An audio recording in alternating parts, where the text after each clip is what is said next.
Hello, boys and girls. Today we're reading a story called Santa's New Jet. This is about what would happen if something happened to Santa's sleigh.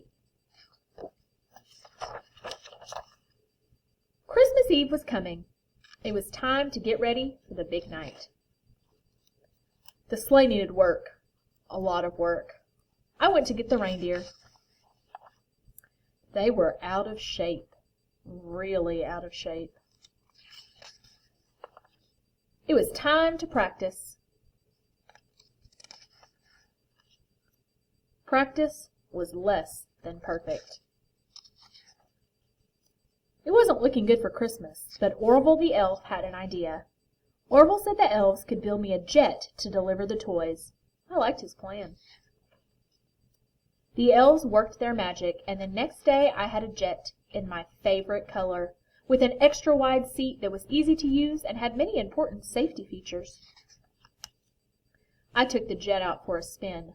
The elves waved, but I wondered where the reindeer were. The jet was fast and it carried a lot of toys. I could fly with the top up or the top down. On Christmas Eve, the elves helped me pack the jet and off I went.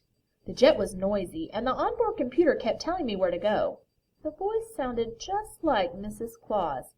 "Take a left at Hawaii. If you have time, stop and get me a fresh pineapple. Slow down! It is now 12:01 a.m. Do you know where your reindeer are?" I missed the reindeer and their gentle sleigh bells. I also missed landing on the first, second, third, and fourth roofs. On the fifth roof, I woke everyone up. The reindeer were never this loud. Blitzen had always been good at telling me what toys to leave, but the next stop I just pumped the toys from the jet into the house. It was easy.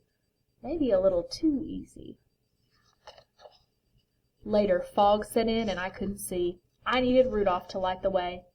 I was falling behind and it was almost Christmas morning, so I used the flare to signal for help. The reindeer saw my SOS all the way up at the North Pole. Ho, ho, help! They hitched themselves up and away they flew. They found me in no time. The reindeer were in great shape and the sleigh never looked better. The reindeer did their work quietly and Christmas was saved. I wonder what they were thinking about. I think the reindeer were pretty glad the jet didn't replace them, don't you? All right, we'll read some more Christmas stories next week. I hope you all have a good weekend.